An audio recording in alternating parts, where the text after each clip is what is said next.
E a gente vai analisar isso aqui. Esse é o nosso curso sobre filosofia platônica, aula 25, e a gente vai falar sobre Menexenos, que é, na verdade, um texto, uma oração fúnebre de Sócrates, com base numa versão escrita, né, redigida por uma mulher chamada Aspásia, e tem a ver também com o Péricles, né, era associado ao Péricles, é um político muito extremamente importante em relações do início ali da Guerra do Peloponeso e coisas do tipo, em relação a Atenas, né. Então, o propósito dessa obra, né, que é pequena, é dar um resumo de alguns conflitos antes dessa batalha do Peloponeso, dessa guerra, na verdade, e também algumas partes em relação a ela, e também a conclusão dessa guerra também. Então, aqui vai ser dito na introdução, né? Aqui Sócrates recita para Menexeno uma anotação para a cerimônia anual em que Atenas louvava a si mesma e os cidadãos mortos em batalha pela cidade, né? Então, principalmente naquela época, as guerras eram frequentes, né? Então, você não tem só uma lista de guerras frequentes, mas você tem os grandes nomes daquela época que participavam dessas batalhas, né? Essencialmente no começo a gente vai ver um pouco mais do fim do Império Medo-Persa, né? Que a gente vai ver um pouco sobre. Vários desses discursos sobreviveram, incluindo o célebre discurso de Péricles em Tucídides, né? Que a gente pode vir analisar em outro curso, né? No livro 2. Aí vai falar sobre a Aspásia, né? O próprio Sócrates faz alusão a este famoso discurso, afirmando que a autoria, né, é de Aspásia, amante de Péricles, né, e uma pessoa intelectualmente realizada, vai falar aqui, né. Ele também reivindica como a sua própria professora de retórica, não que a retórica fosse sua profissão, e de fato como autora do discurso, estava prestes a recitar. Normalmente, nesse contexto, ela escreveu, né, o discurso, né. E uma coisa que eu creio, na minha opinião, né, por exemplo, quando eu vejo o grego do Novo Testamento, tem partes que são muito fáceis de ler, outras mais difíceis, como Hebreus, Lucas. Esse texto é um pouquinho mais difícil de ler, e dá pra ver que foi escrito de uma forma revisada, né. As palavras são escolhidas de uma forma bem, assim, ponderada. Então dá pra ver que não é uma pessoa falando, né. É realmente um discurso preparado, né. Que o Sócrates recita aqui. Não sei se de memória ou usando uma fonte, enfim. Então, aí vai falar aqui, Platão é o autor do diálogo, né. Tem alguns textos que a gente já viu também, que não necessariamente é canônico de Platão, né. Aristóteles cita 2 vezes, né, esse texto, não nomeando Platão como autor, mas da mesma forma que cita frequentemente as obras de Platão, né. Então, tem uma citação de Aristóteles, dá pra ver que mesmo que não fosse de Platão, ele seria feito pelos seus discípulos e bem próximo à data da sua vida, né? Mas no caso, eu creio que é dele mesmo. E aí vai começar, né? Primeiro tem um pequeno diálogo, depois o discurso, né? De fato, morrer na guerra parece destino esplêndido em muitos aspectos, Menexenos, ou Menexene, né? Mesmo que morra na miséria, um homem recebe um funeral magnífico e mesmo que tenha pouca importância, né? Recebe também um elogio fúnebre dos lábios dos especialistas, que não falam de improviso, mas em discursos elaborados com muita antecedência, né? Você vê o discurso mais famoso de Péricles, né? Que eu discordo em vários contextos da forma que ele fala ali, da, de uma das orações fúnebres que ele fez. Às vezes eu acho que é meio, na verdade, não hipocrisia, mas é meio esquisito. É uma coisa da cultura grega, talvez, que era uma honra morrer na guerra, né? Mas por que falavam isso? Porque tinha guerra toda hora e isso fazia talvez as pessoas verem algum valor, alguma honra, né? Do ponto de vista social, das pessoas em vida, né? Teriam uma honra de terem participado da guerra, né? Até se a gente for ver a questão moderna dos Estados Unidos, né? Você vê que as pessoas que participaram de alguma guerra recente ou é, conflitos recentes como soldados, eles são vistos como, por alguns tipos de pessoas, como tendo uma honra, né? Então, é aquela expressão, você serviu, né? Só que no caso, não é a mesma coisa, por exemplo, na cultura brasileira, né? Porque o Brasil não é muito envolvido com questões geopolíticas de guerra, tanto quanto os Estados Unidos, por exemplo, que toda hora ele tem conflitos e dominância em certos lugares, né? Seja historicamente ou até hoje em dia, né? Então ele vai dizer, né? Bobagem, meu bom homem. Cada um desses caras tem discursos prontos e, além disso, até mesmo inventar esse tipo de discurso. Na hora não é difícil, né? É dizer ele, né? Eu acho difícil inventar assim na hora. Ora, se ele fosse obrigado a falar bem dos atenienses, entre os peloponésios, ou dos peloponesos entre os atenienses, né? Atenaios, somente um bom orador, né? Agato retoros, poderia ser persuasivo. E uma pergunta, né? E fazer justiça, né? Esse é um ponto que em Gorgias vai ser falado mais, né? Sobre se um orador, alguém que faz um discurso, né? Ele tá fazendo um discurso que é justo e, e santo, né? Ou algo que é injusto e que é só pra falar um monte de besteira, groselha, né? Então é um ponto importante, né? E o Peloponeso tem a ver com uma questão geopolítica, de um bloco geopolítico, que a gente vai ver já já um mapa, né? Então aqui a gente tem, por exemplo, se eu pegar minha caneta verde, a gente tem, de uma forma bem simples, aqui a gente tem o Império Persa, o Achaemenid Empire, o Império Persa. A gente vê aqui a Macedônia.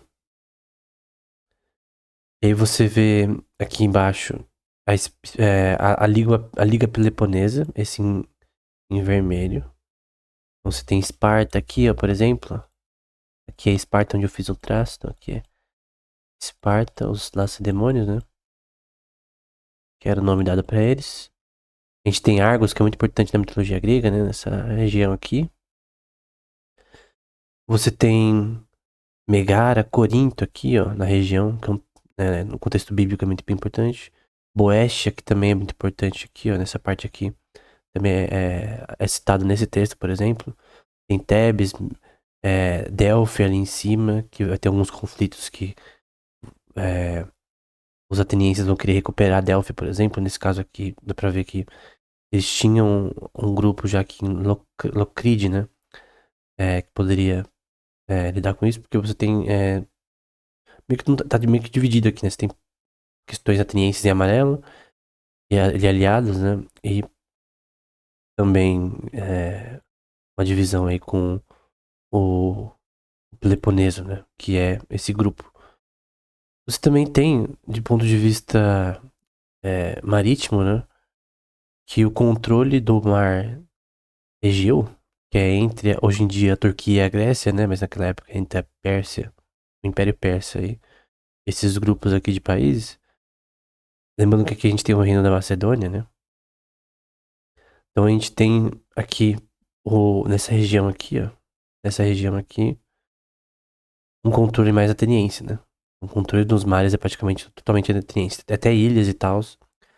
Vai ter também crises, revoltas e conflitos em certas ilhas aqui.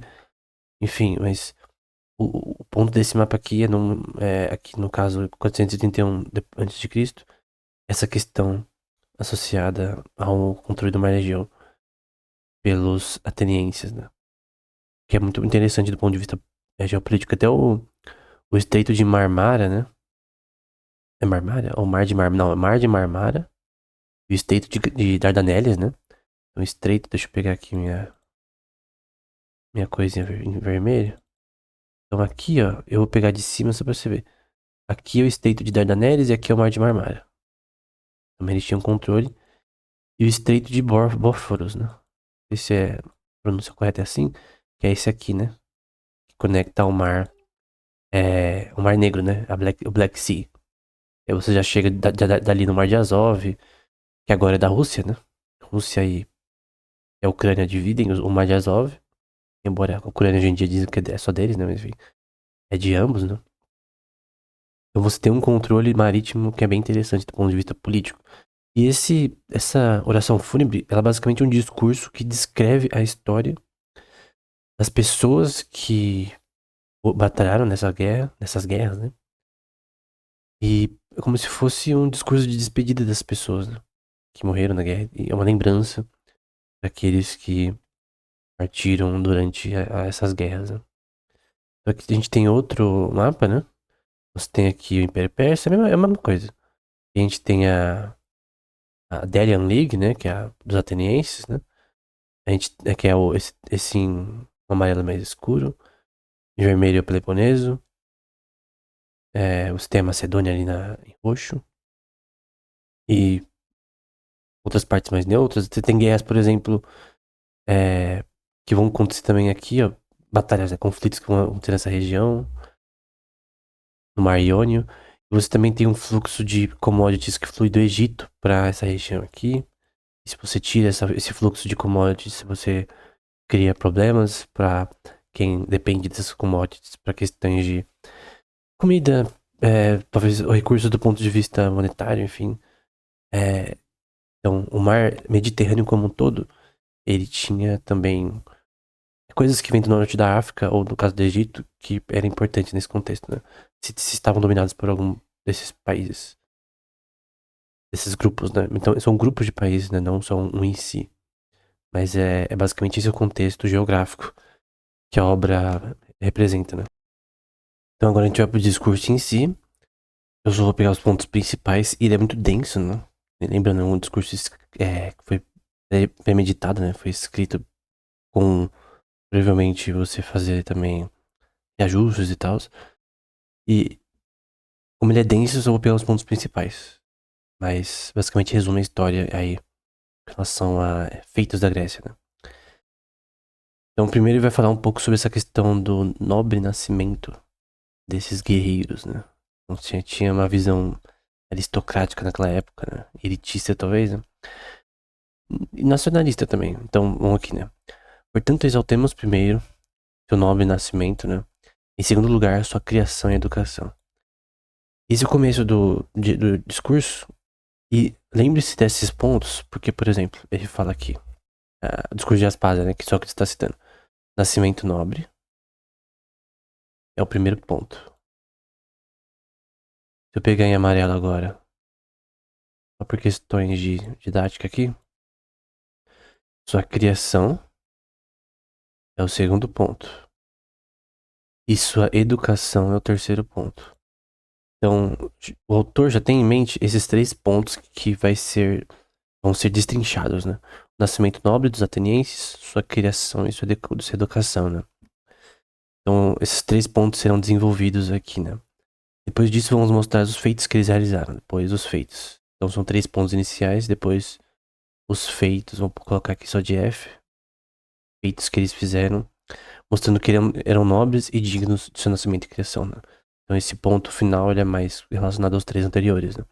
Então, aqui é como se fosse um resumo, um prólogo da estrutura do discurso que Sócrates cita até em outra obra que a gente viu anteriormente. Essa questão de você ter um preâmbulo, né? Então, isso aqui é como se fosse preâmbulo desse discurso, né?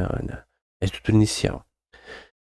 Agora, os atenienses, soldados, né? Jazem mortos nos lugares familiares daquela que os deu à luz. Os atenienses, né? Os amamentou e os recebeu como seus, né? Certamente é mais justo celebrar primeiro a própria mãe. Desta forma, o nome de nascimento deles, esses homens, é celebrado, né? Ele tá falando sobre uma questão nacionalista desses guerreiros sendo atenienses, né? É um discurso que ele é muito focado em engrandecer Atenas, né? Então a gente tem... uma coisa que vai acontecer muito é o termo polis, né? Que pode ser traduzido como cidade. Em Aristóteles, a gente vê polis como democracia mais oligarquia. Então você tem democracia mais oligarquia. É igual a polis. Que normalmente é usado o termo politeia. Porque politeia pode significar constituição, pode significar... tem alguns termos que pode estar cidade, cidadania. Porém, nesse contexto, é uma cidade. Só que não cidade em si, é uma cidade-estado. Ou Atenas, por exemplo. Enfim. O grupo que representa os gregos, talvez. Enfim, no caso aqui, Atenas. É mais ou menos assim que a polity deve ser vista aqui. Quando eu colocar politeia, eu posso traduzir como cidade, outros termos, mas tenha em mente que esse tema tem um espectro semântico um pouco amplo, né? Então, esses homens viveram sobre uma polity, uma comunidade que eles mesmos criaram, do qual é justo fazer uma breve menção, né? Então, pois uma cidade, Politeia, modo seu povo, não modo seu povo, é ponto e vírgula aqui. Um bom modo os homens, antropon, né? Bom calé. E o oposto, maus, né? Bem agaton, que é não bons, né? Portanto, devo mostrar que nossos ancestrais foram moldados em uma boa cidade, né? Em Calais, Politeia, em uma boa cidade, Calais é bom, né? Ou a gente já viu outro diálogo que é o Carmides, acho, né? Não, não foi o Carmides. Foi o Carmides era sobre coragem, né? O que era bom foi o último, eu não lembro qual é o nome. Graças a qual tanto eles quanto a geração atual entre esses homens morreram, né? Então, um ponto importante geopolítico é que normalmente as divisões de países foram feitas através da guerra, né? Então, de certa forma, isso é importante sim para a nação, né? Que a estrutura que a gente vê, por exemplo, hoje em dia, uma certa nação, ela foi conquistada ou mantida através da guerra. Teve pessoas que morreram, né? Para que essas divisões fossem as atuais, para nosso próprio benefício, né? Pois a cidade Politeia era a mesma naquela época. E agora uma aristocracia, né? Aristocracia. Aristo dos melhores, né? O governo dos melhores. Kratia é o poder ou governo nesse contexto. Agora somos governados pelos melhores homens, entre aspas, né? É isso que ela tá dizendo, né? Sempre fomos desde aquela época remota. O homem chama nossa política de democracia, né? Ou democratia. Outro, algum nome que lhe agrade. Na realidade, é um governo dos melhores homens, juntamente com consentimento popular, né? Eudoxias Pletos Aristocratia. Tem a ver com o termo maioria, né? E com sentido, né? Eudoxias nesse contexto. Eudoxia, embora na Bíblia seja glória, né? Em certos é usado de forma diferente na literatura clássica, pelo que eu vejo vendo, né? Pelo que eu vejo, no caso. Então, o que é isso aqui? Você tem elementos democráticos e oligárquicos nessa polity. Então, o termo polity significa democracia mais oligarquia. Só que eles são eleitos pela maioria. Claro que essa maioria é uma elite. Por exemplo, escravos não podem eleger pessoas. Na época da grega, né? Mesmo romana. Então são cidadãos, né? São cidadãos que têm cidadão. Que tem a cidadania grega. E vai ter uma parte que vai até falar contra estrangeiros, né? De uma forma até meio xenofobia, mas é uma coisa do nacionalismo grego ali.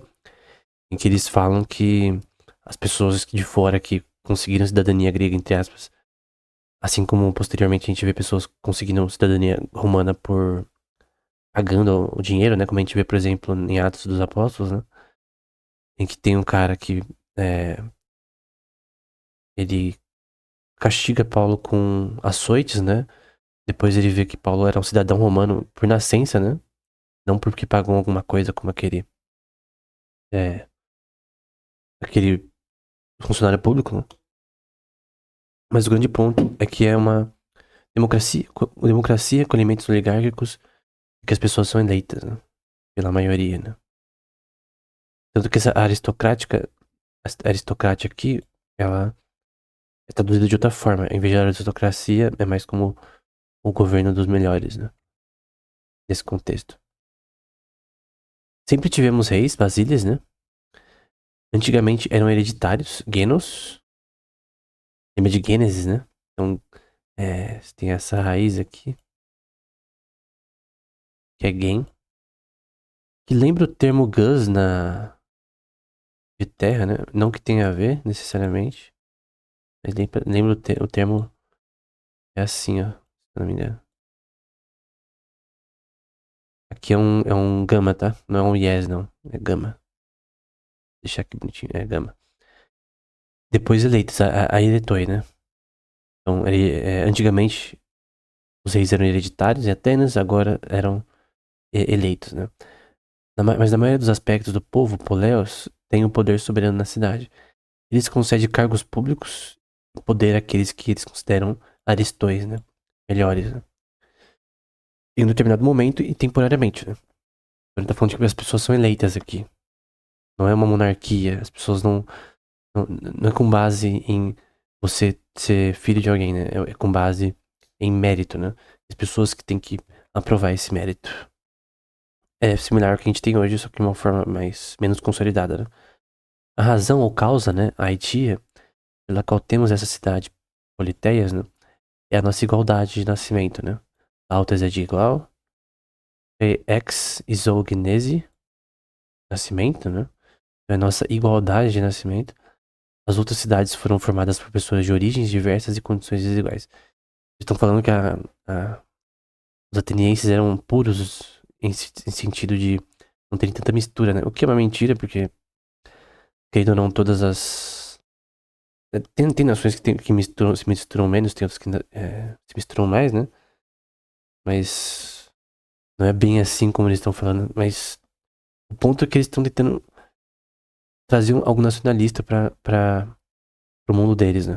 Pra Atenas, no geral. De modo que suas cidades de Politeia, perdão, Politeiai, que é plural, também são desiguais tiranias, né? Tiranides e oligarquias, né? Oligarquiai. O autor, né? Aspasia, no caso Sócrates recitando essa oração fúnebre, dizendo que os outros povos eles não são tão eles são misturados e não são tão unidos e tanto eticamente quanto do ponto de vista cultural quanto os atenienses, né? Então, aí continua, né? Lembrando que eu só tô pegando as partes principais, é muito maior e muito mais denso, né? Um texto denso que você tem tanta coisa importante que não tem como dividir muito, mas é que eu só peguei o principal, né? E como é um diálogo pequeno, eu recomendo que você leia, né? Assim como todos que a gente vai vendo aqui. Meu tempo é muito breve para narrar o assunto como merece. Como eles defenderam seu país contra os soldados, né?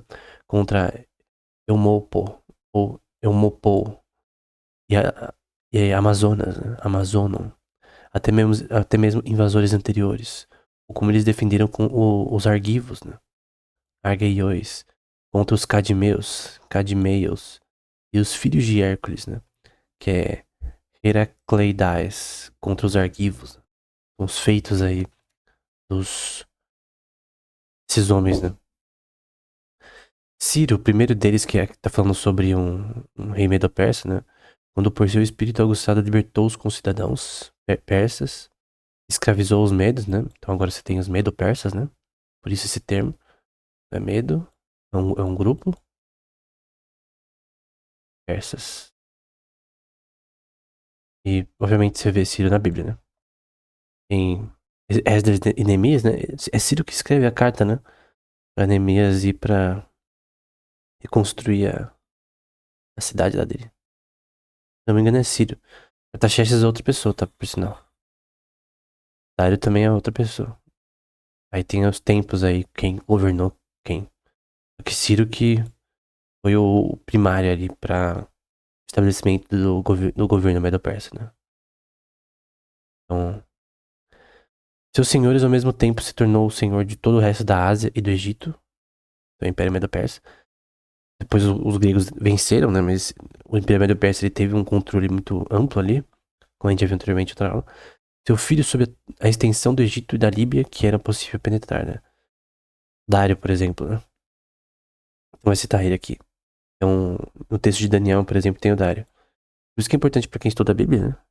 Teologia, da história, né? Porque você vai ler mais sobre essas pessoas que realmente existiram, né? O que eles fizeram. E ter um panorama histórico melhor, né? Dário, ou Darius, né? Não é o Dário do League of Legends, não. Terceiro da linha, com suas forças terrestres, estabeleceu os limites de seu domínio, Arquém, né? Nesse contexto, até a Escítia, né? Esciton. Com seus navios ganhou tanto controle do mar e suas ilhas, ninguém se opôs a ele, né? As mentes de toda a humanidade estavam escravizadas, né? Tanto povos tão grandes e guerreiros tiveram o reino da Pérsia escravizado, né? Lembra que isso daqui é na época de Daniel também. Daniel, ele serviu Dário, né? Quando ele foi jogado na Cova dos Leões, foi Dário que foi é, visitar ele que tentou salvar ele lá, achando nos seus registros e tal, tentar achar uma forma de livrar ele da Cova dos Leões.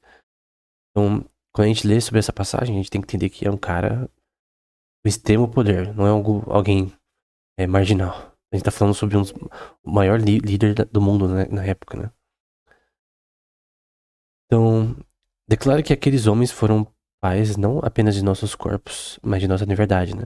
Através da guerra, eles permitiram que outros povos não conquistassem ou libertar os povos da sua escravidão, né? De pagar impostos, tributos, que faria o governo, o país ficar mais fraco, né? Do ponto de vista prosperidade, né? Porque nenhum país prospera pagando tributo para outro país à força, né?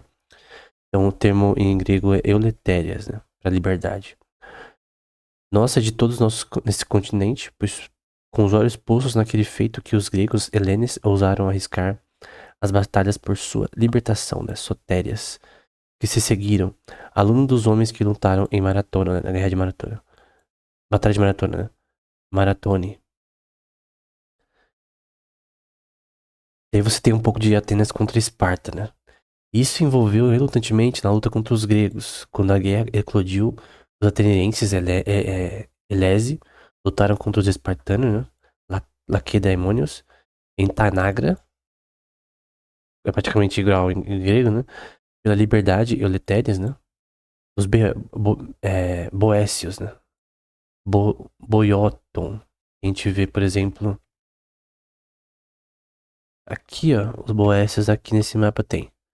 Nessa região aqui, ó, que eu tô marcando. Onde ficavam os Boécios. Estão sendo citados aqui, né? Embora o resultado da batalha não fosse claro e a ação se seguiu foi decisiva. E tem vários personagens, pessoas que são importantes nessa história, né? Eu não vou citar aqui com detalhes, porque não foco aqui, mas, enfim. Mais tarde, quando uma grande guerra eclodiu, no começo da Guerra do Peloponeso, né? Tem duas partes, e todos os gregos helenos atacaram nossa cidade, devastaram suas terras e fizeram uma triste recompensa pelos serviços que ela havia prestado, né?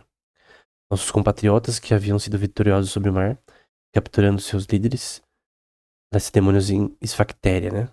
Esfagia. Esfactéria a gente vê onde tá. Aqui, ó. A Esfactéria aqui nessa região aqui, ó.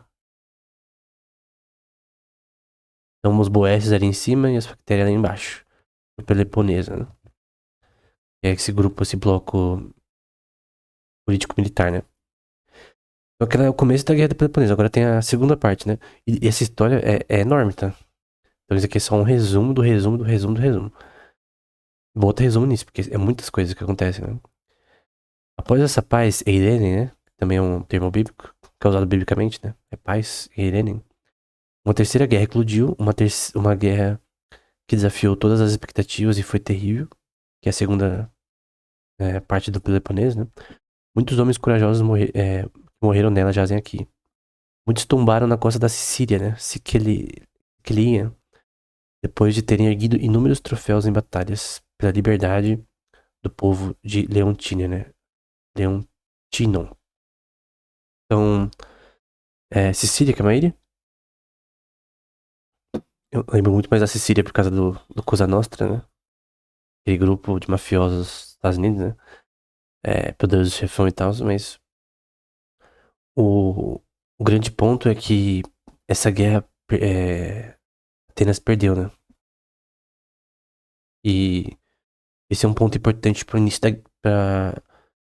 da tirania dos 30, com Critias e outros. Critias sendo líder, né? Que perseguiu muitas pessoas, matou muitas pessoas naquela época. E foi realmente uma tirania mesmo. Foi o pessoas que tinham meio que o aval espartano ali para fazer o que quiserem com os derrotados, né? Uns traidores, né? Eu ia falar agora sobre a tirania dos 30, né? Depois, quando a tranquilidade reinou e estávamos em paz com nossos vizinhos, houve uma guerra civil entre nós, travada de tal forma que se as pessoas tiverem que se envolver em conflitos internos, ninguém rezaria para que sua cidade fosse atingida, né? Então, foi um grupo de pessoas, não era só os 30, né? Tinha outra cúpula maior que tiravam liberdade de expressão, perseguiam politicamente pessoas que eram inocentes por razões sem substância legal. Enfim, eles faziam o que queriam. Basicamente isso. É um ponto importante na história de Atenas e que Sócrates viveu, né? A cidade adotou uma política de não mais proteger os gregos da escravização, seja entre si ou pelos bárbaros, né? Barbarão, que se comportou de acordo com essa política. Então, teve o fim da tirania dos 30, obviamente muitos foram penalizados por isso, e teve uma crise aí que até, assim, de você ter uma questão de você não desprezar os povos que estavam, os gregos que estavam fazendo esse tipo de coisa, né? Então, assim como essa era a nossa política, os espartanos, né? Pensando que nós, os campeões da liberdade, né? Eletérias, Epicuros, haviam caído e que tudo que eles precisavam fazer agora era escravizar outros gregos e prender essa tarefa, né? Então tinha uma política de proteger os gregos de outros povos atacando ele, e agora Atenas não faria mais isso, né? Os bárbaros, né? Bárbaron de nascimento, mas gregos de direito, né? Que é meio que literalmente um nacionalismo grego, né? Uma xenofobia contra outros povos também. Eles querem defender a pureza grega, né? Então quem é cidadão de verdade naquela época, o que se chamava, no que seria o comboio grego, né? As ilhas, todo o tipo de coisa que era deles, né? Ateniense, no caso. Grego é um termo mais geral. Mas tem os atenienses e tem os gregos no geral, né? Descendente de Penélope, Cádmo, Egito, Egipto, né? Danaioi e muitos outros que não habitam entre nós, né? São pessoas que não são gregos, né? Por si só. Chamados de bárbaros também. Os citas, por exemplo, é chamado de bárbaros. Moramos separados, os gregos, né? Helenes, né? Não semi-bárbaros, meixo bárbaroi. Consequentemente, nossa cidade está imbuída em puro ódio ao estrangeiro, né? Isso é bem pesado, né? A gente tá falando de um texto de 2000 anos, né, atrás, mas é realmente uma questão de também militar, né? E cultural. Eles não querem se associar com outros povos da mesma forma interna, né? Então você tem o nacionalismo que se mostra muito forte aqui, né? Isso me dá luz a um texto, né? De Colossenses 3:9 que tem a ver com o tema, né? Não mitais uns aos outros, porque já vos despistes do velho homem com os seus feitos e vos vestistes do novo homem, né? Então que o ser humano em Cristo já vira outra criatura, né? E a imagem de Deus cada vez mais se aperfeiçoando através do Espírito Santo. Só que tem um termo aqui que é interessante, né? Tem a ver com essa questão, essa xenofobia grega, né? Aos outros povos. Xenon é de estrangeiro nesse contexto, né? Onde não é grego, helene, nem judeu, judaios, circuncisão, nem circuncisão, nem bárbaro, né? Barbaros. A gente viu o termo bárbaro sendo usado aqui de forma pejorativa, né? Os que não são gregos, os que não falam a língua grega. Cita, scutes, que é o mesmo termo na prática usado para cita aqui, que foi usado anteriormente em outro slide. Servo ou livre, né? Doulos, servo, poderia ser um escravo, né? Ou euleteros, que é alguém totalmente livre. Mas Cristo é tudo em todos. Esse texto é interessante porque no contexto cultural grego eles ainda tinham essa noção de que tinha o bárbaro, tinha o cita, tinha o grego, tinha o cidadão romano, enfim. Então você tinha questões que divergiam, talvez, da noção de igualdade, né? Que todos os povos são iguais entre si. Então, em Cristo não tem essa, todo mundo é igual. Embora aqui dá pra ver que eles eram extremamente. Eu creio que isso foi herdado e continuava mesmo no tempo de Cristo, né? Eles eram extremamente xenofóbicos, né? Praticamente na conclusão, filhos, a própria circunstância presente revela que vocês descendem de pais valentes, né? Esse foi o foco do começo do discurso. Livres para viver ignobilmente, preferimos morrer nobremente a submeter a vocês e seus descendentes à vergonha e trazer desgraça sobre nossos pais e todos os nossos ancestrais, né? De uma questão de honra, né? De você ser ateniense, de você ter participado na guerra, de você ter vivido ou vencido ela. Então tinha uma certa honra, que obviamente é o foco desse discurso, né? Então, obviamente, ela é exaltada como uma hipérbole, né? Embora, depois de ver o discurso de Péricles com relação a esse mesmo tema, essa mesma temática, eu vejo que é meio inútil, cara, você morrer por Atenas, né? Eu, eu, assim, não sou da época, né? Acho que é diferente você viver na época, estar na cultura da época. E, obviamente, é diferente, mas quando eu vejo o discurso de Péricles, é meio que os tons que ele mostrou ali, eu achei meio inútil.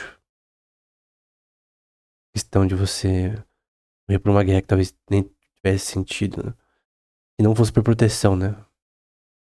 Ou fosse por questões políticas que talvez não tinha nada a ver com algo que seria justo, né? Enfim. Com isso em mente, você deveria suportar essa tristeza com mais paciência. Você agradaria melhor tanto os mortos quanto os vivos. Isso curaria, isso seria curado mais facilmente, né? E agora você e todos os outros, conforme o costume, lamentaram publicamente os mortos, né? Então era uma oração fúnebre, né? É um resumo da história ateniense, das crises que houveram ao redor de décadas ou séculos, né? Em relação não a só eventos passados, mas eventos que eram bem próximos, como a tirania dos 30. Então você tem diversas questões que são interessantes do ponto de vista político e do ponto de vista histórico, né? Nesse texto.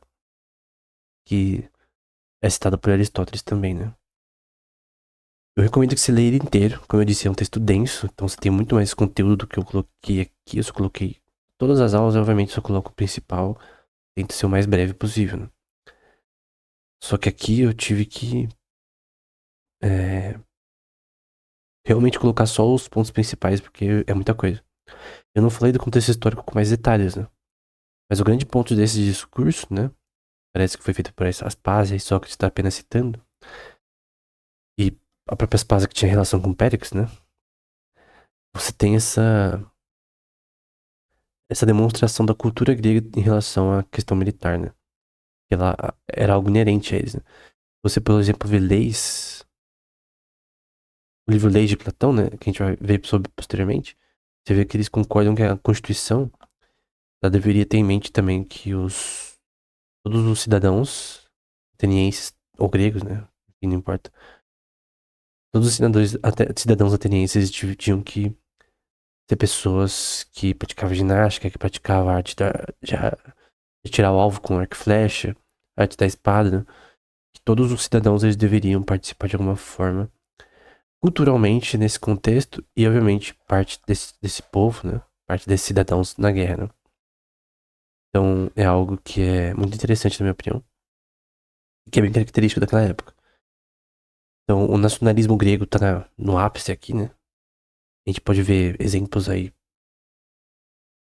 impacto que continua mesmo depois de poucos séculos aí até Cristo, desse texto ter redigido, desse texto ser publicado, né? Em que você tem exemplos desse preconceito, né, contra o estrangeiro. É um preconceito, tipo assim, não que você não tinha relações econômicas e tal, mas no sentido de você realmente ver como diferente, né? E é uma coisa deles da Grécia, né? Na minha opinião tá errada, né? Mas é o nacionalismo grego, que era bom pra guerra, né? Era bom pra talvez fomentar os soldados pra guerra. E a gente tem que sempre lembrar que tem uma linha de raciocínio aqui. A gente tem a Babilônia, vou colocar aqui Babel. A gente tem Medo-Persas, que eu vou colocar em verde. Eu sei que eu já falei isso anteriormente, mas é só pra frisar. Medo-Persas, vou pôr MP. Aí você vai ter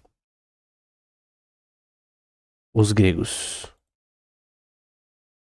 Só que até aqui, Roma não tá no nível que chegou, né? Então depois dos gregos você vai ter os romanos. Só que depois dos gregos, com é, Alexandre o Grande e tal, enfim. E aí você tem aqui os romanos.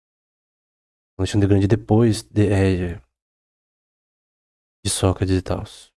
É da época aí de Aristóteles, que o Aristóteles ensina Alexandre o Grande.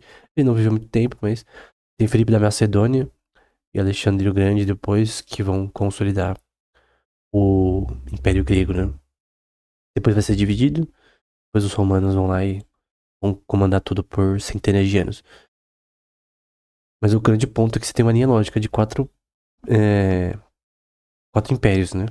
O babilônico, o medo-persa, com o Círio derrotando ali o filho do Nabucodonosor. O Império Grego, com Alexandre o Grande. E primeiramente Filipe II da Macedônia. Depois romanos. Então, é uma linha de raciocínio meio importante.